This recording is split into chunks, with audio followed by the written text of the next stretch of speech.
For more than a century, the ritual of dunking an Oreo in a glass of milk has captivated generations. Despite its apparent simplicity, two cocoa discs embracing a sweet cream, each cookie is the result of millimetric food engineering, capable of reproducing the same crunch and the same flavor in tens of thousands of units every hour. Below, we will trace the entire journey, from the arrival of the sacks of sugar at the plant to the moment when the packages are placed on supermarket shelves thousands of kilometers from the production line.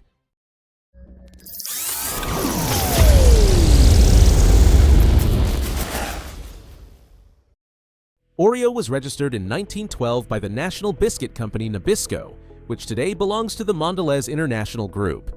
The original design, a ring of stylized flowers, the name in the center, and 12 radial notches, was intended to differentiate it from competing cookies launched a few years earlier. Over time, the decoration has changed, but the essence, a cocoa cookie with vanilla-scented cream, has endured. Today, there are dozens of variants: peanut butter, strawberry, mint, double filling, no added sugar, manufactured in plants across North America, Latin America, Europe, and Asia. The process begins in the dry ingredients area. Bulk trucks unload crystalline sugar into hermetic hoppers. Optical sensors verify purity and humidity. Alongside the sugar, two types of cocoa powder are stored, one alkalized, darker in tone, and one natural with redder hues. The exact blend defines the final deep color and aromatic profile. A few meters away stand tanks of canola oil and depots of salt, leavening agents, and flavorings. Everything is dosed by gravimetric weighing systems with a maximum error of plus or minus 5 grams per batch of 900 kilograms. In a stainless steel planetary mixer, capable of processing 1,200 kilograms per batch, the operator first pours in the sugar, followed by the two cocoa fractions. The machine turns at low speed to prevent fine particles from dispersing into the air. A tepid solution of canola oil and water is then added to the dry phase. The emulsion begins to bind the solids. A surrounding cooling system maintains the bowl at 14 degrees Celsius so that the fat does not overmelt. After 3 minutes, the mixture has the texture of a thick, uniform paste. Unlike bread dough, Oreo dough must retain a level of plasticity that allows embossed designs without cracking. To achieve this, the paste undergoes a thermal shock with pulverized dry ice. The carbon dioxide sublimates, absorbing heat and lowering the temperature to about 7 degrees Celsius. At that point, medium-strength wheat flour, finely sifted to 120 micrometers, is incorporated. The mixer's paddles work for another 4 minutes, preventing excessive gluten formation that would harden the bite. Finally, ammonium bicarbonate, sodium bicarbonate, and a pinch of salt are added, responsible for controlled expansion during baking. The finished dough is discharged onto a Teflon-coated endless belt. Rotary blades divided into 25-kilogram blocks that feed the next station. Each block enters a hopper where constant pressure rollers flatten it and guide it toward the molding machine. There, a stamp plate with 160 cavities simultaneously imprints both the front and back designs. A piston exerts 30 tons of force per cycle, ensuring that the relief remains sharp even after baking. The rotary molder, a horizontal drum press, operates at an average of 42 cycles per minute, which equates to approximately 6,700 cookies per minute on a standard 2-lane line. The dough arrives from the sheeter at a thickness of 4 millimeters and adheres to the drum's cavities by vacuum. Each scrape of the blade releases perfect discs measuring 29 millimeters in diameter and weighing 1.5 grams, while a compressor maintains constant negative pressure to prevent the dough from slipping prematurely. Between each pair of cookies, a lattice of skeleton dough remains. This excess is removed with a stainless steel comb, falls onto a return belt, and passes through a cooling tunnel at 12 degrees Celsius. Upon solidifying, it breaks into flakes and returns to the main mixer at a maximum proportion of 18% to preserve the original elasticity and prevent texture fatigue from overworked gluten and fats. An array of machine vision cameras equipped with white LED illumination scans each piece at 400 frames per second. Edge detection algorithms flag any circumference variations greater than plus or minus 0.25 millimeters or burrs exceeding 0.1 millimeter. When a threshold is surpassed, a targeted air jet expels the cookie to an internal recycling channel where it is crushed and stored for laboratory tests or byproducts. Rejection data are sent to the MES, which automatically adjusts dough moisture and drum pressure if the defect rate exceeds 2%. Finally, a metal mesh conveyor carries the molded cookies toward the tunnel oven, while infrared sensors monitor surface temperature to ensure the product enters at 24 degrees Celsius, the optimal point that avoids deformations and guarantees uniform baking in the next stage. The raw cookies traverse a 60-meter gas-fired tunnel divided into zones. In the first, floor heat sets the shape. In the second, overhead burners caramelize sugars and darken the cocoa. In the third, gentle drying reduces internal moisture to less than 2%. The maximum temperature reaches 215 degrees Celsius, and the complete transit lasts 7 minutes. Thanks to PID control and infrared probes, variations do not exceed plus or minus 3 degrees Celsius. Upon exit, radial fans cool the pieces to 32 degrees Celsius in 1.5 minutes, an ideal condition to prevent condensation. While the cookies cool, another line prepares the filling. In a vacuum kettle, confectioners beat powdered sugar, palm oil, corn syrup, and natural bourbon vanilla extract. The vacuum prevents bubble formation, yielding a homogeneous, glossy cream. Once emulsified, it is pumped to intermediate tanks that feed the dosing nozzles. The final density is adjusted to 0.88 grams per cubic centimeter so that the cookie-to-cream ratio maintains the characteristic bite. The discs now advance on 2 parallel belts in 2 levels. The lower row receives an exact deposit of 3 grams of cream on its inner face. The upper row descends with millimetric synchronization to seal each sandwich. The complete mechanism, known as the cookie capper, can assemble up to 8,000 units per minute.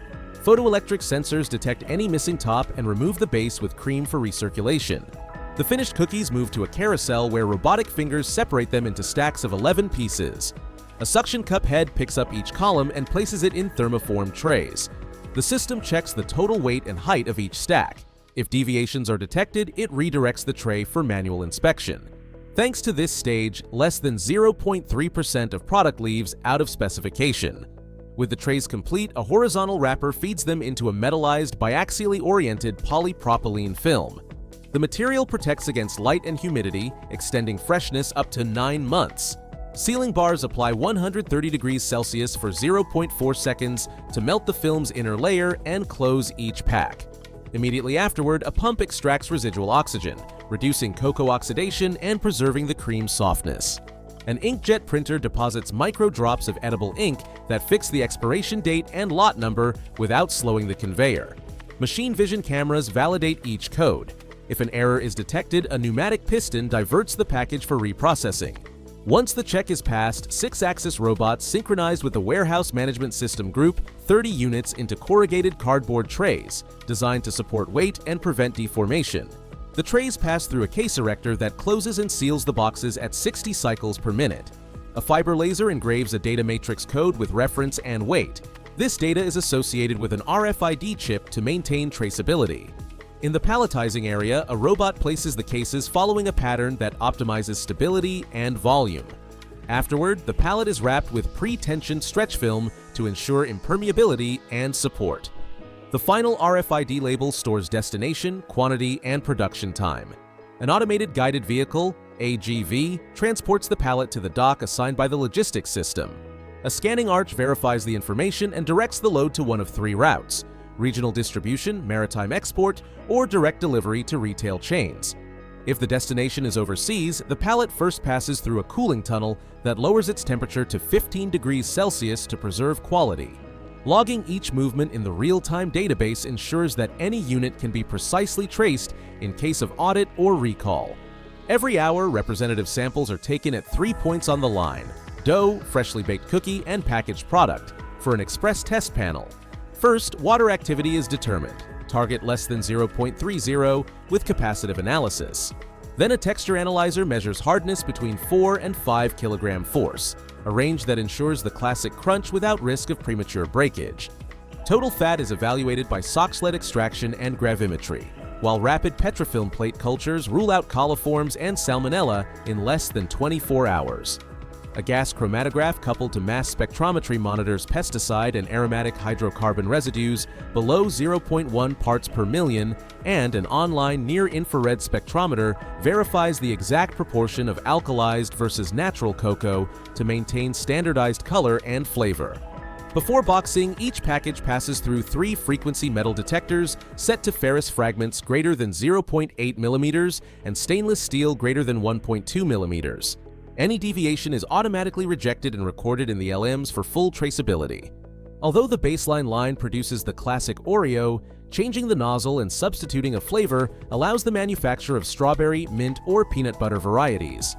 In markets demanding lower calorie content, palm oil is partially replaced with inulin and high oleic sunflower oil. For limited editions, natural colorants, for example spirulina for green or beta-carotene for orange, are used, maintaining the same viscosity settings. The plant operates a chimney heat recovery system to preheat process water, saving 12% of annual thermal energy. Dough trimmings and broken cookies are milled and sold as ingredients for ice creams and cheesecake bases. Excess metallized film is compacted and sent to a specialized pyrolysis recycler, where it is transformed into liquid fuel. Once the pallets are consolidated, refrigerated trucks maintain the load at 18 degrees Celsius to preserve texture until distribution centers. From there, the chain branches out: physical retailers, e-commerce platforms, and vending machines. On average, each pack takes from 5 to 9 days to travel from the packaging line to the shelf. An AI-driven inventory management system adjusts shipments to avoid stockouts or overstocking. Every Oreo is born from a high-precision industrial chain. The cocoa is roasted and milled until almost impalpable. Then it is mixed with flour, sugar, and emulsifiers in sealed mixers that generate a uniform dough. This passes through rollers calibrated to the micrometer and receives its relief before entering tunnel ovens, where infrared sensors correct color and moisture instantly. The cream, whipped in cold rooms at 4 degrees Celsius, is dosed with an accuracy of tenths of a gram. Robotic arms join the two discs, applying just the right pressure. Machine vision cameras discard any imperfect piece, and finally, protective atmosphere vacuum packaging seals freshness and texture. Understanding these cogs reveals the science that makes the ritual of twisting, licking, and dunking identical anywhere on the planet.